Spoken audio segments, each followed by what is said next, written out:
LEGO Lord of the Rings has had a pretty steady flow of sets since Rivendell's release back in 2023, so I thought it'd be a lot of fun to rank all the sets, starting back with the original wave of sets from 2012, leading all the way up to the newest set, Minas Tirith.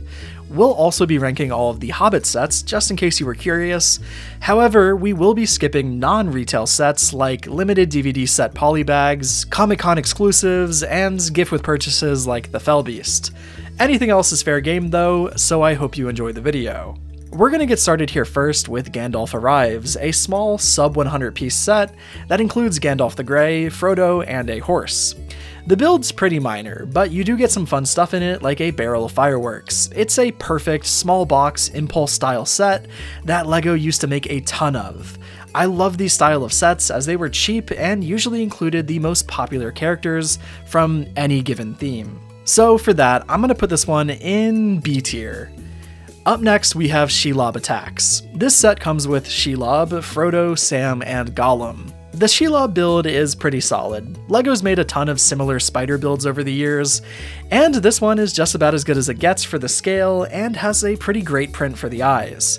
I think though that the main appeal of this set is the play function with the string and the alternate frightened expressions for Sam and Frodo, which I'm pretty certain are exclusive to this set, as I don't know where these would show up otherwise.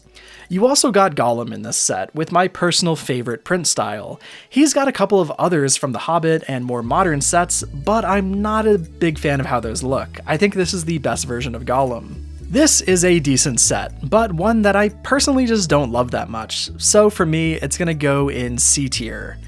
Next is one of the most popular sets from the first wave. The Uruk Hai Army is a perfect battle pack style set for Rohan and the Urukhai. You also got a small section of a wall from Helm's Deep and a siege weapon for the orcs. If LEGO released this exact set today with no changes, people would lose their minds over it. It's pretty much everything a modern LEGO Lord of the Rings fan wants. It's a great set. A bunch of minifigs and solid builds for an affordable price of $30. This would likely be closer to, say, $45 today, but would still make it the cheapest set in the current theme. The wall section from Helm's Deep you could also connect up to the main set that we're going to be looking at here in a second. It's such a great way to tie the two sets together and make it possible for any fan to get a piece of Helm's Deep. LEGO really needs to start doing this again. Like, imagine if they released a small section of like a Gondorian tower to go along with Minas Tirith, but at a more affordable price. It would be so nice for like all fans of the theme. Anyways, that's besides the point.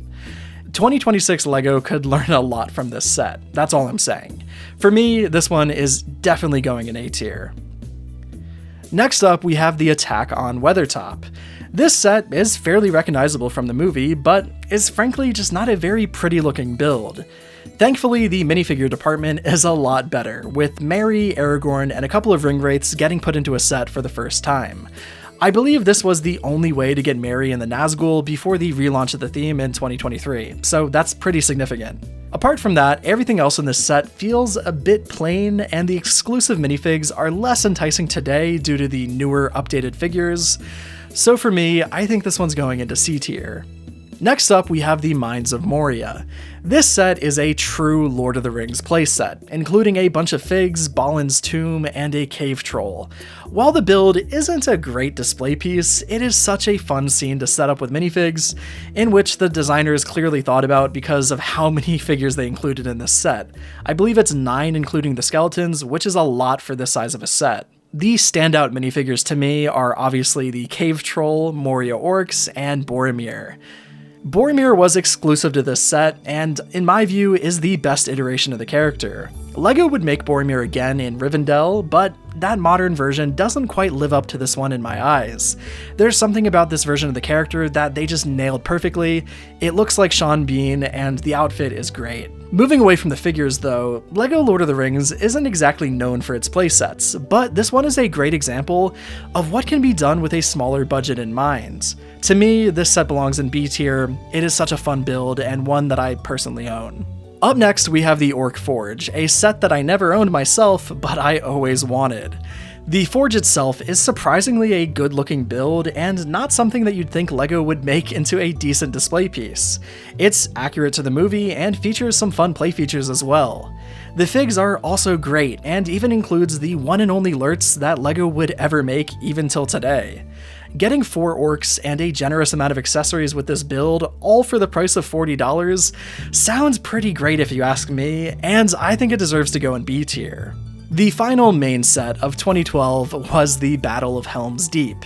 You can tell the designers of this set wanted to do more with the castle than the budget allowed for. You've got to remember that back in 2012, LEGO really didn't make any adult-oriented display pieces that have dominated the 2020s.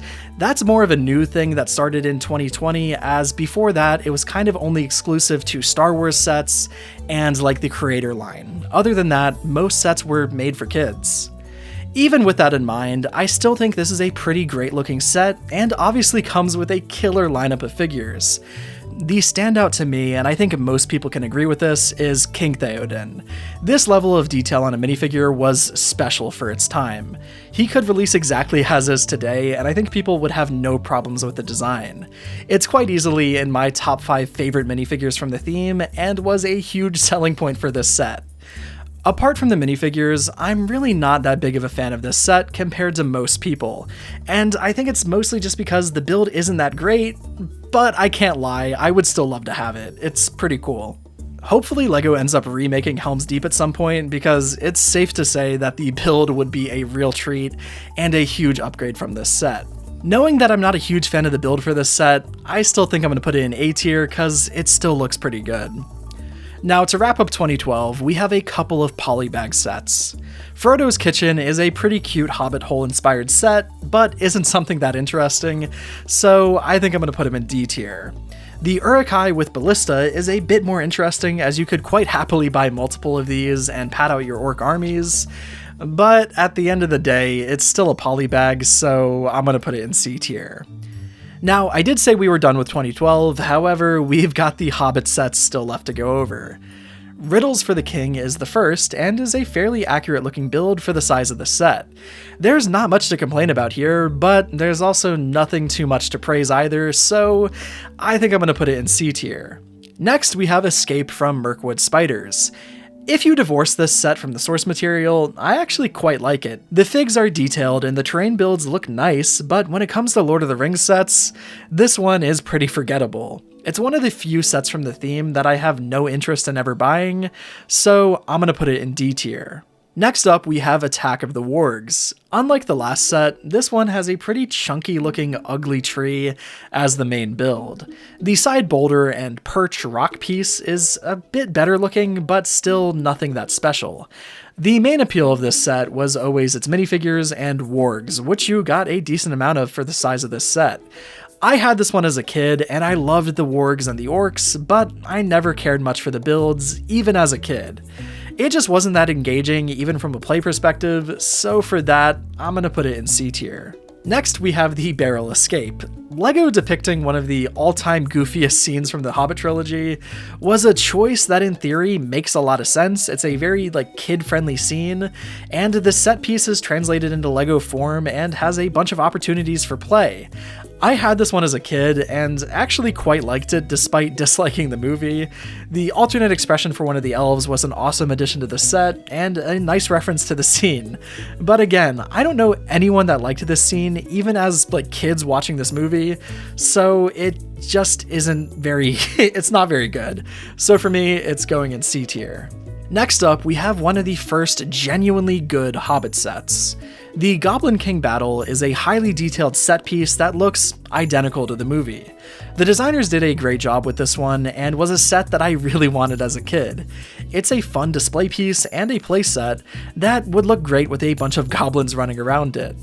The figs were also great for the time and had a bunch of unique prints and molds. Sadly, this is one that I'll probably never buy because of all those brown pieces. They would all disintegrate the second you start building it. I still love how it looks though, so for that, I think this one's gonna go in B tier. Up next, we have the final main set from The Hobbit's 2012 release year. An Unexpected Gathering recreated Bilbo's house almost perfectly. This was my all-time most wanted LEGO set for my whole life, until a couple of years ago when I got it in a bulk lot. I was so happy to finally buy this set, and it really lived up to the hype.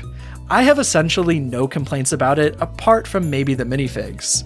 The build had everything you could have wanted while still doing it in a playset format. It's such a great looking build from both the front and the back, and has aged wonderfully if you ask me. The figures, like I said, aren't as interesting. I mean, they're from the Hobbit movie, so I can look past that as the build is simply that good. If you get the chance to buy the set for a reasonable price, I'd highly recommend picking it up over the modern version that came out recently. It's a really gorgeous build and looks awesome on a shelf. Just be careful with the tree pieces, as I recently had one of them break on me while dusting the set. I wish I was joking, a makeup brush of all things snapped the end off of one of the trees. I was shocked when it happened, as I was being so careful not to break them. These sets are really brittle and it's a shame, but you kinda can't put the blame on the designers.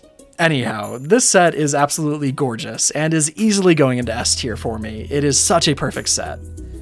We can now finally round off 2012 by quickly ranking the 2 polybags from The Hobbit. The Mirkwood Elf Guard is a solid little pack for the elves, and one that I actually remember getting a few of. Probably my favorite of all the polybags that released back in the day, and I'll put him in C tier.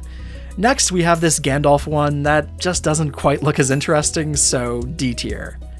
We can now start 2013 with the Wizard Battle from Lord of the Rings. This was a smaller scale build for fans that either couldn't get the Tower of Orthanc, or just wanted to have a nice display piece for the figs.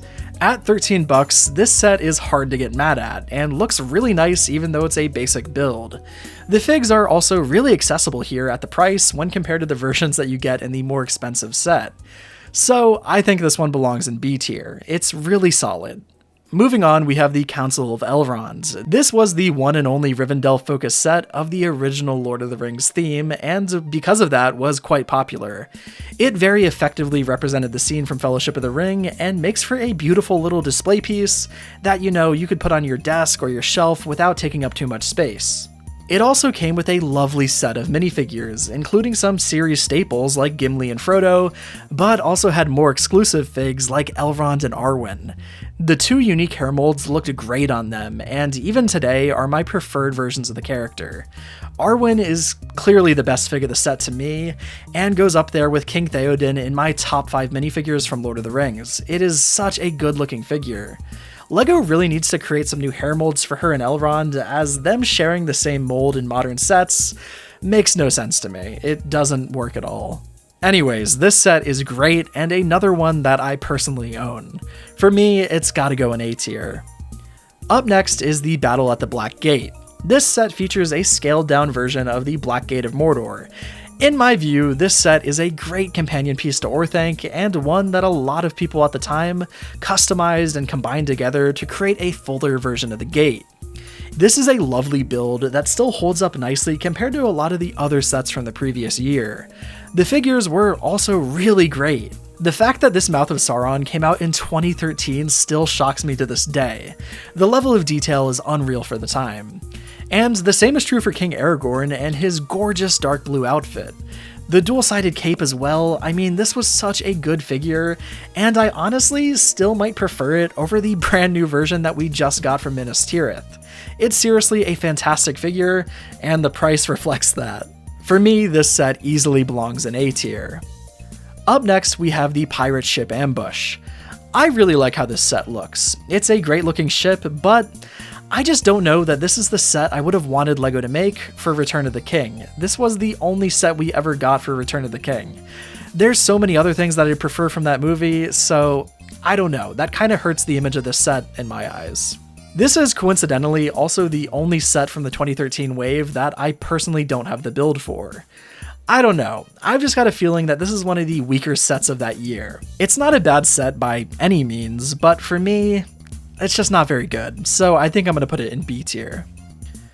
We have finally made it to the big, bad Tower of Orthanc that rounded off the original Lord of the Rings theme. And what a way to end a theme. This was the only adult-oriented display set that LEGO made for Lord of the Rings until Rivendell came out a few years ago. Honestly, if this exact set released tomorrow, as is, I don't think anyone would complain about it. Its techniques are great, and it has a beautiful interior as well that is a ton of fun to build. This is one of those sets that I'd say is simply a must-have for fans of LEGO Lord of the Rings. I'd get this before any of the other ones except for maybe Rivendell. Sadly, it does have a few problems, namely the brittle browns used in the Ent and Orc minifigures. I recently was moving my Ent to display him on my shelf, and his legs completely shattered from a tiny small pose adjustment. It completely shattered, both of his knees are gone, and I'm scared to look at what it'll cost to replace those pieces. So for now, he's gonna stay crippled. But if we're judging the set without that in mind, which I think is fair, I have no other problems with it. It is such a great LEGO set. The figures of this set are not the highlight, but they still look really good. The Saruman figure from this set is amazing, and I love how detailed the skirt piece looks. It's such an upgrade from the smaller set that we looked at previously. It should be obvious here, but this one is going into S tier. It is such a good set. Buy this one if you ever get the chance to find it for a decent price. It is seriously one of my favorite LEGO sets that I own. Okay, and now we've got to take a look at all of the 2013 sets from The Hobbit. Starting first with this miserable looking set. A lot of the builds from this wave are heavily phoned in compared to the stuff that we previously got from The Hobbit. This one is a great example of what I'm talking about. It feels like the designers had to get something out, and just to pad out the cheaper sets from the wave, I think it really suffers because of this. This is not a set that I'll ever even pretend to want. For me, it's going in F tier. Up next, we have a slightly better build with the Mirkwood Elves. This one gives us a section of walls in a somewhat micro-scale format, it looks like, but I think it's clear that the main appeal of this set is the minifigures, with all 4 of the elves looking downright beautiful. Say what you want about the LEGO Hobbit sets, but they really did produce some great looking elven parts and prints. I have no complaints when it comes to the figures of this set, and you also get another warg this time in brown for the Gundabad orcs.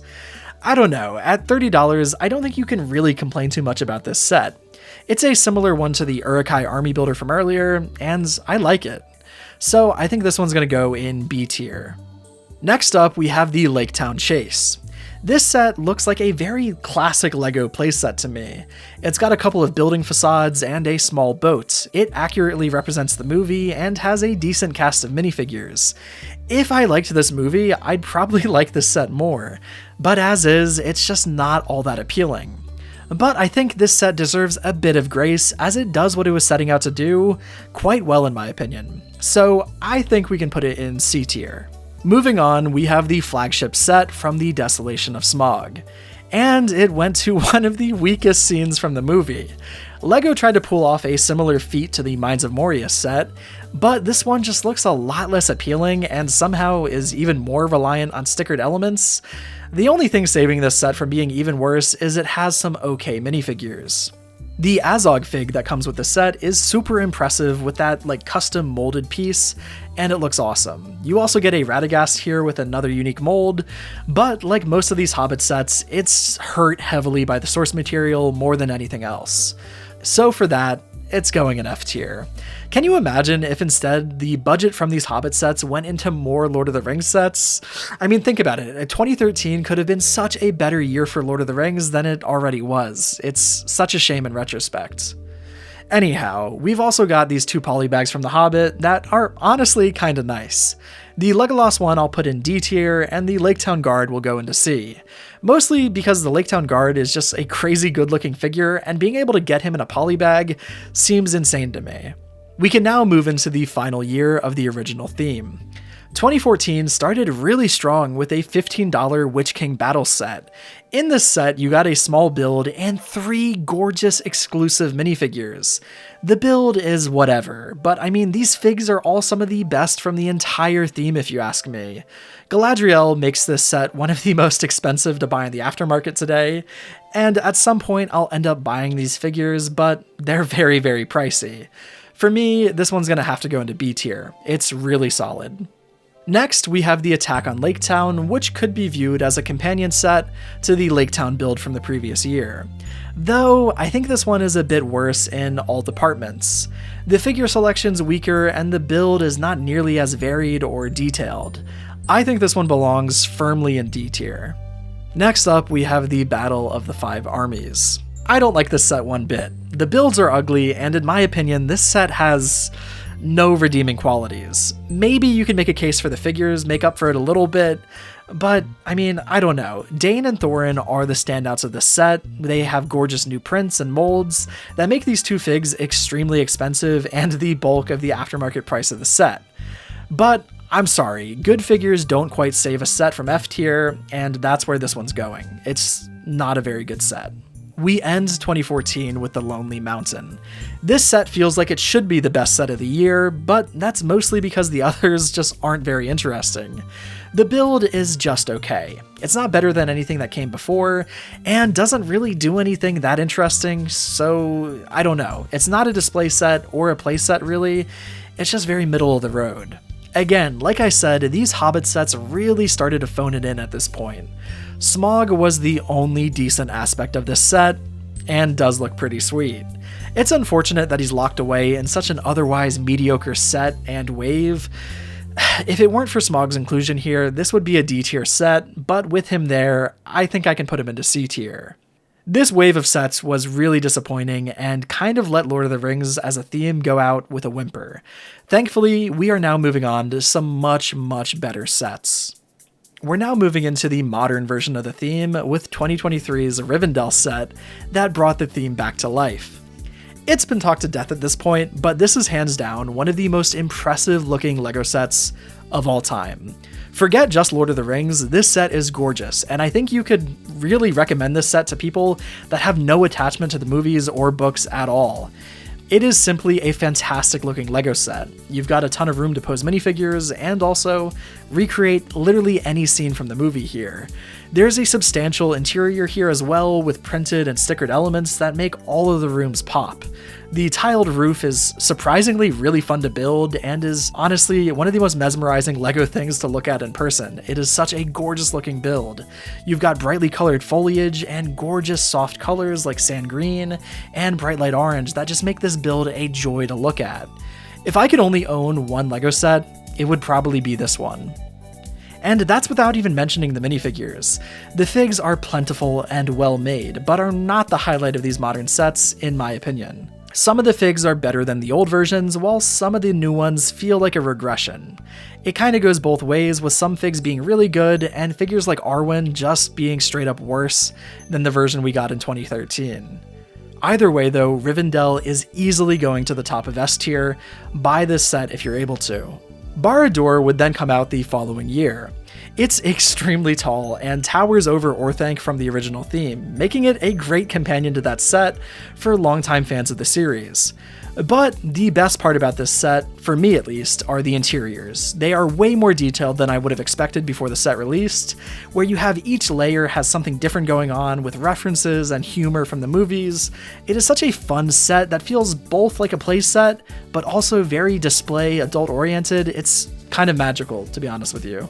As for the figures, they're not quite as varied or plentiful as Rivendell, but they've got some of the best looking orcs ever made, with the only problem with these orcs being the reused hairpieces from another theme that I don't think quite work as well as the old ones. LEGO should have really remade the old orc hair molds, as those are still highly sought after. And obviously, we also have Sauron here, who is a perfect minifigure. I have no complaints. That being said, it's a really fun set, though it's not quite as pretty on a shelf as Rivendell, so I'm going to put it in S tier but below Rivendell. It's not quite on the same level. Going into 2025, we have the Shire.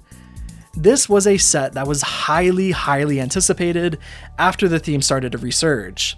People loved the old Hobbit set and wanted to get their hands on the ultimate version of the Shire. Sadly, it's safe to say most people can agree that this set looks great, but is not perfect. The side builds that come with this set feel like an afterthought and are kind of ugly looking. They pad out the set with pieces that could have been better utilized elsewhere. It really feels like an afterthought from the designers. The main build, though, is nearly perfect, but it should have been restructured without the side builds and should have definitely cost a little bit less. As negative as it sounds like I'm being to the set, I still really love how this one looks, and would have absolutely bought it on release day if I didn't already own the old version. For me, this one is going into A tier, but maybe after buying it and building it for myself, I could see myself moving this up to S tier, but for now, it's going in A. Up next, we've got a couple of more affordable sets from the theme, something that fans have been requesting since Rivendell first came out. The Balrog Book Nook is an interesting set, as a lot of the build and piece count is put into the Book Nook structure. It looks great on a bookshelf as you can expect, but it does look a bit goofy elsewhere. I can't lie, this set probably should have been a cheaper set with just the Balrog and Gandalf without the Book Nook. $130 is still pretty expensive for an affordable set. And I think I just like this set more if it was $40 to $50 cheaper and didn't include all those extra pieces. I'm always going to advocate for more affordability in LEGO themes, so that's kind of where I'm coming from with this set. Don't get me wrong, I get the appeal and I think it looks great, but it's one that I can't justify at $130. Lord of the Rings is already an expensive theme as is, and I'd like to see more and more stuff under $100. So for that, I'm going to put this one in B tier. Thankfully, LEGO released a $70 Sauron's helmet a little bit after that, and it's an incredible looking sculpt. The designer absolutely nailed the helmet and finally gives fans a chance to buy a Lord of the Rings set for under $100. Not only did this build look great, but it also came with a Sauron fig from Barad Dur. I love when LEGO does this. Putting exclusive minifigures into expensive sets really sucks to see. So I love when LEGO takes those minifigures that are exclusive for like a year or so, and then puts them into an affordable set. It makes it so that everybody can enjoy the same stuff, and still feel like they're getting their money's worth. It's a great system. Now, while I'm not the biggest fan of LEGO busts, this one does look pretty great, and I'll be buying this one at some point. The only real critique that I think I could levy against it is it could have maybe used some accent colors in like a metallic color, or maybe stickers or prints to give more detail to the model. I've seen people make modifications to this set to make it look a little bit more detailed, and honestly, maybe the original set could have done that on its own. I don't know. Otherwise, it's seriously an awesome looking set that I will happily place into A tier. At last, we have made it to the most recent Lord of the Rings set, Minas Tirith. I just finished building this a couple of weeks ago, and I'm honestly not a fan. It's obscenely expensive at $650 before tax, and honestly, it doesn't feel like $650 worth of LEGO to me. If you've built this set, you might know where I'm coming from. There's something about the microscale nature of this set that just did not gel with me at all. It might be the case that I'm just not a fan of microscale builds, which, I mean, that's fair, but I really just didn't enjoy most of the build experience. The outer wall that you build first was probably my favorite part of the set and felt great, but after that, the experience just got worse. Overall, I'm pleased with the final result and how the set looks on my shelf, but as someone who highly values the build experience, it wasn't that fun for me. Don't get me wrong, the figures are gorgeous looking, the build's footprint is super impressive, and the interior is almost perfectly done, but I just didn't have a good time with the set. So for that, I think it's fair for me to place it into A tier. Now, if you made it this far into the video, I hope you enjoyed it, as I had a lot of fun ranking these sets, and I don't know, kind of just going down memory lane with this theme. It's a LEGO theme that I have a lot of personal attachment to, and one that I've actually built many of the sets from. So yeah, I don't know. Let me know in the comments how much you disagree with me, as I'm sure some of my opinions on sets like Helm's Deep are gonna be somewhat divisive. As always with these videos, I'm not lying. Sometimes I get the accusation that I'm just saying things to irritate people, but I've literally got no incentive to do that in a long video like this one. I'm not trying to rage bait you if you disagree with me, we've just got different tastes, which is fine. Anyways, thank you all so much for watching, and a big thank you goes out to my channel members, Gyojo, Faisal, Rio Bricks, Walktermeister, Ryzen Covers, Peter, Daventria Bricks, Space Marine 5869, Nimble Saucepan, The Squad Up Kid, Binz Yuen, Emperor Bradicus, Finn6 Pat, and all of my other members for supporting the channel. See ya.